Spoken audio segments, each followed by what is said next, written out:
So hey guys, welcome back to the our channel behind the jobs. जैसे कि आप देख सकते हैं, आई एम एट कालागढ़ जहाँ मेरा बर्थ प्लेस भी है।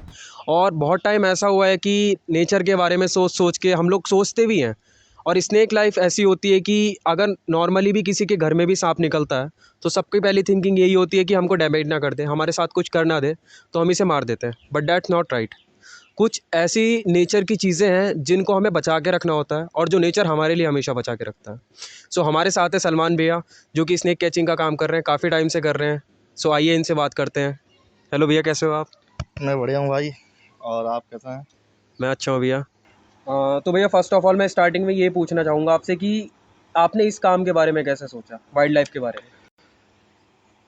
रेस्क्यू के लिए या वाइल्ड लाइफ के लिए? दोनों ही चीज़ें। देखिए, ऐसा ना कि 2016 से लगभग मैं कंटिन्यू कॉर्बेट में ही काम कर रहा हूँ। इससे पहले सफारी का काम करता था। तो ऐसा ना, जंगल के साथ आप रह रहे हैं तो नेचर में रह रहे हैं, तो उसके साथ साथ नेचर से आपको एक लगाव और एक हाँ जी, हाँ जी। प्यार हो जाता है। तो आपको उस चीज़ समझ में आने लग जाती है कि नेचर में आपके लिए क्या चीज़ ज़रूरी है और नेचर को हम क्या दे सकते हैं। और इसी तरीके से मैंने लगभग 2016 से 2020 तक सफारी में और ये नेचर में, वाइल्ड लाइफ में ही काम किया। फिर उसके बाद मैंने लगभग 2021 से 2020 से लेकर के अभी तक टोटल मैं रेस्क्यू का ही काम कर रहा हूँ। अब मैं सारा फोकस मेरा जो है, मेरा रेस्क्यू पे ही रहता है ज़्यादातर। और क्योंकि यहाँ पर देखा जाए तो हमें जो स्नेक रेस्क्यू वाले हैं, ऐसे बहुत से लोग हैं जो ज़्यादातर सांपों के बारे में हाँ, जानते नहीं हैं जानते नहीं। और सांप पकड़ने के चक्कर में धोखा खा जाते हैं, अपनी जान से भी चले जाते हाँ। हैं। तो इसी को देखते हुए हमने यहाँ पर एक कालागढ़ में ये रेस्क्यू टीम बनी है, क्यूआरटी, जिसमें जी। मैं हूँ यहाँ पर। अभी सिंगल हूँ मैं यहाँ। तो अगर यहाँ पर कोई रेस्क्यू के लिए कोई कॉल होता है, या कोई सांप या मॉनिटर लिजर्ड, मतलब कोई भी एनिमल्स हो वाइल्ड लाइफ में लेकर गए, तो लोग मुझे कॉल करते हैं और मैं वहाँ पर पहुँचता हूँ। और हम लोगों का ये रहता है कि इंसान जो है जानवर को ना मारे, सांप को ना मारे, और जानवर जो है इंसानों को नुकसान ना पहुँचाए। तो हमारी सबसे बड़ी यही रहती है कि हम लोग टाइम से रहते पहुँच जाएँ वहाँ पर, उसका सेफ़ली रेस्क्यू कर लें अपने। और बहुत से टाइम ऐसा होता है, सिटीज़ में भी मैं बात कर रहा हूँ जी, कि जी। हम लोगों के वहाँ, मैं बिजनौर में रहता हूँ अभी जी, जी। तो वहाँ पर जैसे आस पड़ोस में कहीं सांप निकलता है, कोई रेप्टाइल ऐसा आ जाता है कि चंदन को आ जाती है, लोग देख के डर जाते हैं, हाइपर हो जाते हैं। जी, तो जी। उस सिचुएशन को कैसे हैंडल करना चाहिए हमें? उसके लिए देखिए, अगर सबसे पहली बात तो ये आप ध्यान रखिए, अगर वहाँ पर कोई रेस्क्यूअर है, हुँ। वहाँ पर अगर कोई रेस्क्यूअर आपको लगता है कि वहाँ पर कि कोई है उसको हैंडल करने वाला है, तो आप सबसे पहले उसको कॉल करिए और वहाँ उनको बुला करके उन्हें सेफ़ली रेस्क्यू करवा के कहीं जंगल में रिलीज़ करवा दीजिए। अगर बाय द वे वहाँ पर कोई है ही नहीं जी। इस बंदा इस कैटेगरी का कि कोई उसको रेस्क्यू रेस्क्यू कर पाए। करता हो या उससे ना डरता हो, हुँ, हुँ। तो सबसे अच्छा है कि देखिए, जितना हम लोग इनसे डरते हैं, ये दुगना हमसे उससे दुगना हमसे डरते हैं। तो आप उससे एक दूरी बना के रखिए। और आप खाली हटा-ठुट भी करेंगे या आप डंडा भी पटकते हैं, तो वहाँ से निकल जाएगा और कोई नुकसान नहीं पहुँचाएगा। और लोगों के अंदर ये है सबसे कमी, ज़्यादातर ये यूपी में जी, मैंने अक्सर देखा है, लोगों का ये है कि जैसे मॉनिटर लिज़र्ड, यानी कि जिसको हम बिस्कॉबरा बोलते हैं, जी। लोग कहते हैं कि अगर वो काट ले या थूक दे तो इंसान मर जाता है। मैं आपको बताता चलूँ, हालाँकि वो एक बिल्कुल नॉन वेनमस है, बिल्कुल वो लिज़र्ड, कि उसमें कोई ज़हर नहीं है। तो आप पहली बात तो और उसको मारे ही नहीं, और अगर आपके पास आता भी है तो पहली बात तो वो बाइट करेगा ही नहीं। हाँ जी। वो खुद अपनी जान बचाएगा हाँ, वो आपसे। खुद अपनी हाँ, सेफ्टी के लिए वो जाएगा। खुद निकल जाएगा। और अभी तक कुछ ऐसा हुआ है कि आपने कितने जानवरों से एंगेज करा है, या कितने जानवर आपने रियल लाइफ में देखे हैं, कौन-कौन से? लगभग अभी तक तो सभी हैं, सभी देख लिए हैं और सभी हाथों में से निकल गए हैं, फिर तो भी ऐसा कोई कभी बचा ऐसा नहीं है। कोई हुआ है लाइफ में आपकी कि आपने ऐसा बिल्कुल शॉक हो गए होंगे कि ये मेरे साथ क्या हुआ, आज मेरा बचना मुश्किल है? बहुत से टाइम कंडीशंस वाइल्ड लाइफ में होती है ऐसी। ऐसा हुआ है मेरे साथ, जब मैं कॉर्बेट में था, तो सफारी के दौरान कई बार हमारे ऐसे वो तो अभी भी मुठभेड़ देख हो सकते हैं, जाती है। कॉर्बेट नेशनल की टी-शर्ट भी जी, आपकी। जी, कि काफ़ी ऐसा ना हमारी कभी टाइगर से, हाथी से जी, मुठभेड़ हो जाती है कि फिर लगता है सोचने को, थोड़ी देर के लिए मुझे ऐसा हो जाता है ना कि हमारे साथ क्या हुआ, कि हम वहाँ उस जगह हैं या नहीं है, जी। कि हमने एक सपना देखा कि हाँ मेरे साथ ऐसा हुआ। क्योंकि फिर बाद में पता चलता है कि नहीं यार, मैं हूँ अभी, बचा हुआ हूँ। और ऐसे ही सांप में भी हुआ मेरे साथ, एक बार किंग कोबरा के साथ हुआ, तो कई बार ऐसे टाइगर के साथ भी हुआ है और हाथी के हुँ। साथ भी हुआ। लेकिन हाथी के साथ ऐसा ना बहुत चांसेस कम रहते हैं कि इंसान बच जाए हाँ, या वापस आ जाए। वो बड़ा जानवर है, डैमेज भी हाँ, ज़्यादा ही हाँ। करेगा। और ऐसा ना कि फिर उसका हाथी की तरह दाँत से तो कुछ ज़्यादा ही डर लगता है, आपको दिखाने वाले जो होते हैं। तो जैसे कि अब एक बार ऐसा हुआ कि मैं अपना सुबह की मॉर्निंग की सफारी थी हमारी, और मेरे साथ 3 गेस्ट थे मेरे और एक गाइड साहब थे हमारे। तो हम लोग जा रहे थे, बिजरानी जोन है एक कॉर्बेट में, तो वहाँ पर एक एस बैंड था, तो हम वो जा रहे थे। अब जैसे कि हालांकि मैंने एस बैंड काटा वो, तो हाँ जी। अचानक मतलब ऐसा हुआ जैसे मैंने बैंड काटते जाते मैं देखा बहुत बड़ा एक पहाड़ था, सामने हाथी खड़ा है रोड पे ही, और उसका मतलब वो भी हमसे डर गया, हम भी उससे डर गए, तो वो फ़ौरन ही हमारी तरफ उनने हाँ, अपना वो मुँह घुमा रिएक्शन लिया। टाइम उनका अलग हो गया। तो उसका ये था कि उसका जो मुँह था वो हमारी गाड़ी के जिप्सी के बोनट पे था मेरे, और मेरे पैर काफ़ी काँप रहे थे उस समय, और गाड़ी स्टार्ट थी, तो उस समय कुछ समझ में नहीं आया कि लगा शायद आज तो उसका लास्ट, लास्ट है। हाँ, आखिरी दिन है कि बचना नहीं बचना है।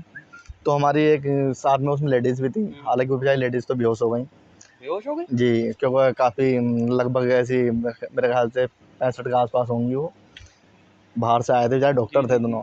और एक जो पीछे बैठे थे वो भी बुज़ुर्ग थे, वो सीट के नीचे सेट हो गए आराम से। तो मैं और गाइड थे, तो मैंने गाड़ी की फ़ौरन में चाबी की घुमा करके उसका लॉक काट दिया, मैंने स्विच काट के मैं चुपचाप बैठ गया, क्योंकि मेरे पैर काँप रहे थे। मैं ये सोच रहा था कि उस समय कि हाथी ये ना भाब सके कि हाँ डर गया, क्योंकि ऐसा ना हाथी के सामने अगर आप मूवमेंट करेंगे तो हिलने डुलने वाली चीज़ पे ना एकदम अटैक करता है। तो आपका नियम यही है जंगल में कि पहली बात तो देखो उनके सामने पड़ो मत, पड़ गए हो तो रुको मत, और भाई रुक गए हो तो फिर सही से रुको कि हाँ आप उसका मुकाबला कर लो, या उसे ये लगे कि हाँ ये मुझसे बड़ा है। तो हम लोग शांत अपना खड़े हो गए। अब मैं ऐसा करके देख रहा था हाथी को, तो हाथी थोड़ा सा टर्न ले करके मेरे जिप्सी गेट पर आ गया। अब वो उसका मोटा सा दांत, और वो मेरे बिल्कुल सीधे सीधे मेरे कनपटी पे सामने, कि अगर थोड़ा सा ऐसा अगर सिर घुमाता तो ये था कि हाँ वो गाड़ी का दरवाज़ा टूटने साथ साथ मेरा सिर भी शायद खुल जाता, उस समय आते नहीं आते। तो गाइड ने देखते हुए ही बस सिर्फ ये है कि अंदर ही अंदर होल्ड भी नहीं चल रहे थे, लेकिन अंदर अंदर आवाज़ आ रही थी कि हिलना डुलना मत करके। हाँ। अब मेरा फर्स्ट टाइम था ना वो, क्योंकि मेरे साथ पहली बार हुआ ऐसा। हाँ, इतना बड़ा जानवर है हाथी। हाँ, अचानक ही हुआ। अब मुझसे गाइड अपने बोलता है उसी में ही कि भाई अगर पीछे कर सकते हो तो करो। तो मैंने उनसे यही कहा, मैंने कहा भाई अगर सीधी रोड होती ना, मैंने तब तक मैं दिखाई नहीं देता, मैंने कहा कि पीछे एस बैंड है, हम लोग खाई में चले जाएंगे, क्योंकि एक तरफ पहाड़ रहता है एक तरफ खाई दूसरी रहता है। तरफ खाई हो। तो वो थोड़ा सा टर्न लेकर के घूम करके आगे वो सामने आया, तो थोड़ी सी दूर जा करके उसने एक बार मॉक चार्ज किया हाथी ने। तो थोड़ा सा पास में था, लेकिन फिर मैंने ये सोचा कि अगर मैं गाड़ी स्टार्ट करता हूँ तो स्टार्ट करने से उसकी आवाज़ तो आवाज़ आएगी से इंजन ये की। फ़ौरन मेरे ऊपर दौड़ेगा। तो मैं शांत बैठा रहा। फिर उसने एक बार थोड़ी सी दूर और गया, फिर उन्होंने फिर एक बार मॉक चार्ज किया। जब वो तीसरी दफ़ा मैं थोड़ी सी दूर पहुँच गया, मतलब काफ़ी दूरी हो गई, लगभग मेरे ख्याल से 30 मीटर की दूरी हो गई हमारे बीच में। तो मैंने वहीं समझ गया, मैंने अब की बार अगर ये दौड़ का आएगा तीसरी बार तो अब की बार नहीं छोड़ेगा अटैक करेगा। जी। तो उसका आना और जो जो 30 मीटर की दूरी थी वो तय कर रही थी हमारी मौत और ज़िंदगी। मैंने फ़ौरन गाड़ी में सेल्फ लिया, और ऑलरेडी वो गियर में खड़ी कर रखी थी मैंने। बस उसके बाद मैंने ये नहीं देखा कि हाथी कहाँ है, हाथी पीछे था, हम लोग आ गए थे मोस्टली। इसलिए एक बार ऐसा हुआ, और ये तो एक बार का ये बिजरानी का था। एक बार हमारे साथ ये झरना एक जोन है, वहाँ का था, मेरे साथ 7 जने थे। WI के वो थे बंदे वहाँ करके जो कैमरा ट्रैपिंग करते हैं हाथी की और आपके वाइल्ड लाइफ की और टाइगरों की आपको गणना करके बताते हैं। अब वो मेरे साथ थे, हम लोग आ रहे थे, तो उन्होंने बोला कि भाई हमें टाइगर देखना करके। तो थोड़ी सी दूर चले तो एक अच्छी बम्पर कॉल हुई, जिसे हम बोलते हैं सांबर डेयर। कॉर्बेट में जो है सांबर डेयर की कॉल मेन मानी जाती है और एक मंकी की, बाकी एक बार को फेक कॉल हो सकती है। तो मैंने बोला कि भाई कॉल हो रही है, आप यहाँ पर शांति बनाएं तो शायद टाइगर हम देख सकते हैं। तुमने रोड से थोड़ी सी उतार के गाड़ी खड़ी कर दी, क्यों? अधिकारी के लिए गाड़ी छोड़नी पड़ती है कि रोड की अधिकारी कब आ जाए कुछ नहीं पता। तो हम लोग साइड में खड़े हुए थे, तो काफ़ी अच्छी कॉल चल रही थी, बम्पिंग कॉल चल रही थी, बस ये था कि हाँ बस आने वाला है, आने वाला है। हाँ, कि करीब आती यार थी ना, बिल्कुल करीब। तो हुआ ऐसा कि वो उसके पास ही बच्चे थे, वो एक फ़ीमेल थी, टाइग्रेस थी, उसके पास ही बच्चे थे। इधर से एक फ़ीमेल एलिफेंट आई, उसके पास भी एक बच्चा था। अब वो दोनों क्या हुआ, हमारे सामने आकर के एकदम रोड पे आ गए। अब रोड पे आना तो टाइगर को, जब टाइगर ने देखा हाथी को और हाथी ने टाइगर को देखा, तो जैसे ही हाथी ने चार्ज किया तो वो तो एकदम झाड़ियों में चली गई बच्चे। अब वो क्या, टाइगर हट गया, वो जैसे ही हाथी ने थोड़ा टर्न लिया तो हम लोग दिख गए सामने, और वो सीधा आ करके हमारी गाड़ी के ऊपर। तो मेरे उस समय कुछ मतलब कुछ सूझा ही नहीं मुझे, आज तक वो बंदे मुझे याद करते हैं WI के। तो मेरा एक ही था कहना, मैं जब भी सफारी करवाता था तो अपने गेस्टों से मेरा एक ही कहना था कि यार जब तक आप गाड़ी के अंदर हैं तब तक गारंटी मेरी कि आपको मैं यहाँ से बचा करके ले जाऊँगा। गाड़ी से अगर आप नीचे उतर गए तो मेरी गारंटी ख़त्म। तो मेरा ये था। अब वो मैंने तो और दूसरी शर्त हम लोग ये रखते थे कि जैसे कभी कभार ऐसा हमारे साथ हुआ था तो हाँ जी, हाँ जी। हमारे गेस्ट डर जाते थे, तो हम ये कहते थे कि भाई ऐसा होगा, अगर ऐसा हुआ खुदा ना खास्ता हाँ, हाँ। तो हम गाड़ी से उतर के आगे उसके आगे चले जाएंगे, वो जब तक हमें मारता रहेगा आप इतने देर में भाग जाना। मेरा बहुत ये था। बड़ी कमिटमेंट है ये भी। हाँ, मेरा मेरा सिर्फ यही कहना था। कभी मेरे साथ हो गया तो मैंने ये कहा कि भाई अगर मेरे ऐसा होता है तो मैं उतर के उसके आगे जाऊँगा, लेकिन तुम अपनी जान बचा लेना। मेरा ये रहता था। तो उस समय मुझे कुछ समझ नहीं आया, तो मैंने गाड़ी का तुरंत गाड़ी की खिड़की खोल करके और आधा निकल करके हाफ और बहुत तेज़ चिल्ला करके हाथ उठाया, तो हाथ ही जो थी वो वहीं जाम हो गई हाँ। बोनट पे ही गाड़ी के। तो उसने टाइम दिया। अब वो जितने भी थे सब मूर्ति बन चुके थे। अब उसने टाइम दिया, वो वहीं रही, मैं थोड़ा सा बैठा, मैंने उससे स्टार्ट किया, गाड़ी बैक बैक करी, तो बस गाड़ी बैक बैक भगाना, वो साथ में पीछे पीछे, वो उनने हमें साथ में दौड़ाना। तो हमारे साथ कई बार तो हाथी के साथ ऐसे हुए हैं मोमेंट। और जैसे कि अभी तो मेन फ़ोकस आपका स्नेक्स पे रहता है, जी जी। रेप्टाइल्स पे रहता है, तो वहाँ से शिफ्ट होके वाइल्ड लाइफ़ से आप स्नेक्स में कैसे आए? वो इस ऐसा आया कि हालांकि मैंने 2007 में एक बार सबसे पहला यहाँ पर अपनी मौसी के घर से बर्मीज पाइथन रेस्क्यू किया था। लगभग 17 फीट का था और उसमें मतलब लंबाई को देखते हुए उसका वेट बहुत कम था, 65 किलो का वेट था उसमें। हुँ। तो उसको मैंने रेस्क्यू किया था 2007 में। तो फिर वही 2007 से 2011-12 तक मैंने सांप अपने से रेस्क्यू किए। चलिए कोई बात नहीं। बिना किसी इक्विपमेंट के? हाँ, हाथों से नॉर्मल? बस नॉर्मली हाथों से ही या फिर डंडे से। तो इसके बाद मैं रज़ाक से मिला, तो उनसे मैंने ट्रेनिंग ली, जी। जो कर्नाटका में डांडली में रज़ाक शाह करके हैं उनका नाम, फॉरेस्ट डिपार्टमेंट से ही है। तो उनसे मैंने ट्रेनिंग ली इसकी। फिर मैंने 2000 ये लॉकडाउन से जो है, उस समय लॉकडाउन जब यहाँ लगा था तो इंसान बाहर रहने के लिए तरसता था। बिल्कुल। तो मेरे पास एक बहाना मिल गया था मुझे हाँ, बाहर घूमने का। और तो गवर्नमेंट वगैरह फुल सपोर्ट होगा साथ में? हाँ, तो उस समय मुझे एक बहाना मिल गया था बाहर घूमने का, क्योंकि ऐसा ना कि बाहर जाओगे तो मुर्गा बनोगे पुलिस वाले। हुँ। तो उस समय ये था कि रेस्क्यू कॉल आता है ना, तो उस समय ऐसा लगता था अरे क्या मेरी लॉटरी लग गई, बाहर आ गई मेरी। मैं फ़ौरन उठ के यहाँ से वापस, कई बार मुझे ऐसा हुआ क्योंकि उसमें आप तो आपको पता ही होगा कि लॉकडाउन के दरमियान हाँ, कि बहुत कितनी ज़्यादा सख्ती थी। रही है उस समय। तो हालांकि जरा रोक लिया करते रहे, हाँ भाई कहाँ से कैसे, तो बताना कि भाई मैं फला फला ऐसे करके मैं रेस्क्यू पे जा रहा हूँ वहाँ पे, कि क्या रेस्क्यू करोगे कि देख लेना। देख करेंगे। हाँ, तो कि अच्छा कि चलो ठीक है, ला कर दिखाना, लेकिन अगर है तो हाँ। ठीक है, चले गए। तो उसमें करते करते करते फिर इंटरेस्ट में इतना बढ़ गया, फिर कोई और काम अच्छा ही नहीं लगा, हाँ। सारा फोकस अपना मैंने रेस्क्यू पे कर दिया। और कि जैसे रेस्क्यू कॉल्स आती हैं, वो फ़ोन्स के थ्रू आती हैं आपके पास? हाँ जी, हाँ जी, बिल्कुल। तो गवर्नमेंट का अलॉटेड नंबर है या फिर आपका पर्सनल पे ही आता मेरा अपना पर्सनल है और काफ़ी टाइम से अपना पर्सनल, इस नंबर को लगभग मेरे पास 15 साल 4 महीने हो गए इस नंबर को चलाते हुए। तो लगभग ये कॉर्बेट में भी ये नंबर बटा हुआ है मेरे गेस्टों पे, और यहाँ कॉलोनी में भी नंबर बटा हुआ है। तो अगर किसी को सांप होता है तो ज़ाहिर सी बात है वो मेरे को ही कॉल करते हैं है? पहले से ही। और वो मैं दिमाग में चल रही थी मेरे ये चीज़, अगर ऐसा होता है कि 2 रेस्क्यू की कॉल्स आती हैं, जी, मान लीजिए कि अब अभी अभी आपके पास बिल्कुल कॉल आई है जी, जी। और जस्ट उसके अंदर ही अंदर 1 मिनट के अंदर दूसरी आ गई है, तो वो कैसे सिचुएशन हैंडल करते हो आप? आपने तो खैर ये बहुत कम बता दी, मेरे साथ ऐसा हुआ कि मेरे साथ एक बार में 3-3 कॉल, ऐसी कॉल आ गई हैं। और खैर अल्लाह का शुक्र है, ऊपर वाले का इतना एहसान है कि मैं उस दरमियान कैसे हैंडल करता हूँ मुझे पता है, क्योंकि मैं इतना टाइम देता ही नहीं हूँ फिर रेस्क्यू में, कि हाँ कि मुझे कोई दिखावटी नहीं करनी वहाँ पर, और ना वहाँ कोई शॉप करना मेरे को कि दिखाने की कि हाँ भाई जो हूँ मैं हूँ। मेरा सिर्फ मेन टारगेट रहता है कि मेरा जो रेस्क्यू कॉल आया वो खाली ना जाए। हाँ।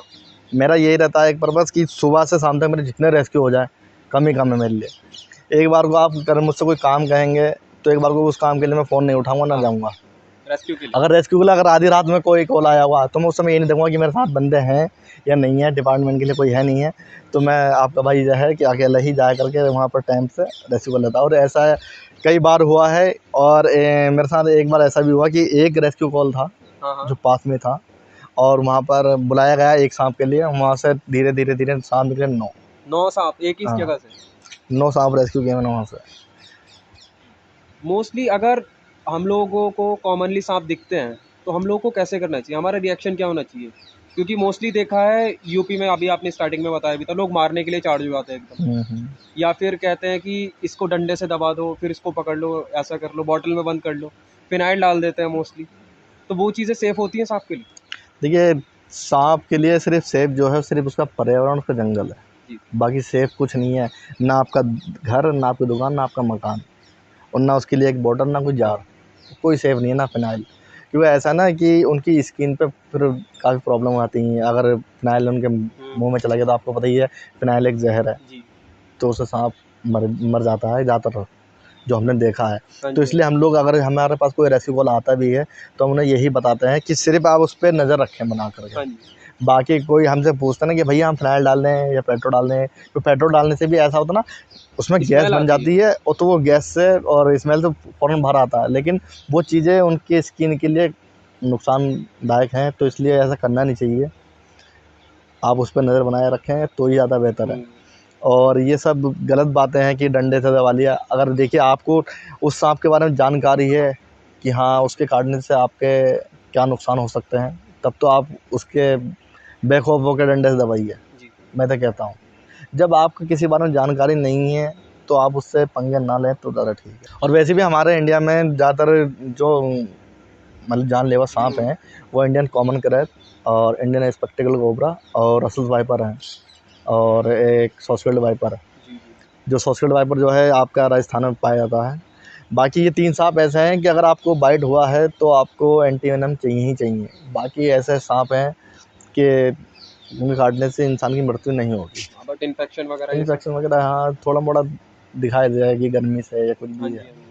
और बाकी स्नेक्स अगर कॉमन निकलते हैं किसी के लिए, ये थोड़ा उसके लिए है, लोगों को बताने के लिए। तो कैसे पहचानें कि ये वेनेमस स्नेक है या फिर ये वेनेमस नहीं है? ऐसी मैंने कुछ होती है देख के अपीयरेंस से उनकी पहचान? ऐसा कुछ नहीं है, ऐसा है ना, मैंने बहुत से कहीं पर आपने देखा होगा, कहीं पर अगर कोई सांप की वीडियो होगी तो वहाँ जी। पर कई सारे आप कमेंट पढ़ने को मिलेंगे, या बहुत से लोग ही अपनी-अपनी टिप्पणियाँ करते हाँ। हैं वहाँ पर कि अगर खूबसूरत सांप दिख रहा है, चटकीला, भटकीला कलर का है, जी, तो जी, आप जी। समझ लो कि वो जहरीला है। तो उसके नीचे ही दूसरे की टिप्पणी होगी कि भई अगर तिकोना मुँह है तो सांप जहरीला है, हाँ। अगर गोल मुँह है तो बिना जहर का सांप है। वो सब कुछ नहीं, आप पहचान कर ही नहीं सकते। पहचान जो मैंने आप सबसे बड़ी बात बता दी है आपको, इंडियन स्पेक्टिकल कोबरा जो फनेदार है, जी। ठीक है नहीं? और इंडियन कॉमन क्रेब जो काला होगा, उस पे व्हाइट-व्हाइट रिंग पड़े हुए होंगे। हाँ जी, हाँ जी। सॉस-कट वाइपर जो अजगर की, देखने में अजगर की तरह जी। लगेगा, और उसपे एक जंजीर बनी हुई होगी, जो आपको मैं हाँ थोड़ी-सी जी, हाँ वीडियो जी। में, फ़ोटो में समझा दूँगा। सिर्फ़ आपको उस सांप को देख कर के बचना है उनसे हर हालत में। और पहली बात तो जानवर के अंदर एक सबसे अच्छी आदत है, जो ऊपर वाले ने उन्हें दे रखी है, और जो हमारे इंसानों में दी ही नहीं है। अगर मुझे आपको धोखा देना होगा तो मैं आपको कहकर धोखा नहीं दूँगा। हाँ। अगर मुझे आपको कोई हानि पहुँचानी होगी तो मैं कहकर हानि नहीं पहुँचाऊँगा, जी। चुपके से मैं कर दूँगा। लेकिन ऊपर वाले ने कोई एनिमल्स हो या आपका कोई भी रेप्टाइल्स हो, सबको एक-एक चीज़ दे रखी है कि अगर आपको बाइट करेगा, कोई नुकसान देने से पहले आपको साइन ज़रूर देगा। जी। वो आपकी किस्मत है और आपका नज़रिया है कि आप उसके साइन को पहचान लें। अगर आपने उसके साइन को पहचान लिया तो आप बच जाएँगे। क्योंकि आपने देखा होगा कई बार हम लोग ऐसा ना, आप कोबरा सांप देखेंगे जी, जी, तो जी। सबसे पहले वो फ़न उठ पे आ जाएगा हाँ अपना, जी, हाँ जी, हाँ जी। अपने आप को बड़ा दिखाने के लिए कि भाई मैं यहाँ हूँ, ठीक है ना? फिर वो फुंकार मारता है। जी। वो बता रहा साफ कि अगर मेरे पास आओगे तो मैं काट लूँगा, कि मैं खतरनाक हूँ। देखिए उसका ये साइन हाँ जी। है ना? तो इसलिए आप जैसे आप लेंगे रसेल्स वाइपर, हाँ जी। तो रसेल्स वाइपर तेज़-तेज़ से सीटी मारेगा, जैसे कुकर में सीटी बजती है हाँ ना, जी, हाँ जी, हाँ जी। ऐसी सीटी मारेगा वो। बाकी आप देखना, कोई भी जानवर हो, आप गाय के पास चले जाएँ तो दूर से सींग हिला देगी। जी, बिल्कुल। आप वही समझ जाएँगे नहीं भई ये मारने वाली है। सीधा जानवर है वो तो कुछ नहीं कहेगा। तो सबसे पहचान तो यही है भाई। और जो वेनम्स होते हैं इनके, न्यूरोटॉक्सिक्स वेनम होते हैं, और बाकी वेनम की मतलब स्नेक्स में जो कॉमन यहाँ आपने बताया इतने स्नेक्स पाए जाते हैं, तो उनके वेनम की क्या पहचान है डैमेज बॉडी पे? देखिए, जो Indian common krait, Indian spectacled जी। कोबरा, उसमें न्यूरोटॉक्सिक वेनम पाया जाता है, हाँ जो जी। इंसान की बॉडी पर बाइट होने पर नर्वस सिस्टम डैमेज करता जी। है ना? और जो रसेल्स वाइपर है, वो ह्यूमन की बॉडी पर हीमोटॉक्सिक होता है ना, वो ह्यूमन की टिश्यूज़ बॉडी पे पर। असर करता है। जी, वो उस पे है। बस ये है और कोई शायद नहीं है। पहले ऐसा होता था, अगर बाइट हो जाती थी तो मतलब पहचान करने में काफ़ी देर हो जी, जाती जी, जी, थी, तो बिल्कुल। जिससे कि इंसान की मौत भी हो जाती थी। हुँ। लेकिन अब इतना मतलब कर दिया गया है कि पहले जैसे न्यूरोटॉक्सिक, हीमोटॉक्सिक, साइटोटॉक्सिक ये वेनम है। जी, जी, जी। अब सरकार ने ये है कि एक 4 इन 1 वेनम वो बना जी, जी, दिया जी। है, एंटी वेनम, जिससे अगर कोई भी सांप आपको बाइट करता है, क्या वो हीमोटॉक्सिक हो क्या न्यूरोटॉक्सिक हो, तो आपको लगना ही एक वही एंटी वेनम है, वो 4 सेम इन 1। हाँ, जस्ट लाइक आपका टिटनेस का इंजेक्शन हो गया इन्फेक्शंस के लिए। हाँ, हाँ, हाँ, जैसे यही है। वो हर कंडीशन में वही वेनम वही एक ही लगेगा रहता तो है। वही आपकी बॉडी भी बचाएगा, आपको ही बचाएगा, आपकी जान बचाएगा। जी। और एक और चीज़ मैं पूछना चाह रहा था, अभी रिसेंटली न्यूज़ वगैरह में भी चली है और हम लोग सुनते भी हैं, कॉमनली आ जाती है कानों में बातें कि सांप के जो जहर होते हैं या वेनम जो होता है उससे नशे की कोई चीज़ें बनती हैं या फिर कुछ ऐसी चीज़ें होती हैं जो नशा दे। ये चीज़ रियल है? देखिए, जितनी भी घातक बीमारियां हैं जी। जैसे एड्स, कैंसर, टीबी, ये जी। जितने भी घातक रोग हैं, ये सिर्फ सांपों की दवाई, सांपों के वेनम से ही इनकी दवाइयाँ बनाई जाती हैं। इसलिए ही सांपों को एक बचाने का ये हाँ जी। शुरू किया मेन गया है। पर्पस है। हाँ, आपने देखा होगा विदेशों में ज़्यादातर बहुत कम ऐसा रेयर केस होता है जो स्नेक बाइट से किसी की जान जाती जी है, बिल्कुल। क्योंकि वो वहाँ पर इस चीज़ पे ध्यान देते हैं, हाँ जी। साँप के ऊपर। वहाँ पर पाले जाते हैं स्पेशली जी। उनसे वेनम कलेक्ट करने के लिए, वेनम लेने के लिए, हाँ जी, हाँ कि वो जी। दवाइयों के लिए। लेकिन इंडिया में ऐसा कुछ है नहीं। तो ज़्यादातर आपने देखा होगा हमारे भारत में ही महीने के लगभग कई लाख मौत होती हैं हाँ जी, हाँ सिर्फ़ जी, हाँ सांप से जी। ही। सिर्फ़ इसी वजह से ही होती हैं। और मोस्टली रूरल एरियाज़ में होती हैं, खेतों के बीच में, बिल किसानों की। बिल्कुल, खेतों में तो आए दिन, क्योंकि 2 सांप ऐसे हैं जो एक तो किसान का मित्र है और एक किसान का दुश्मन।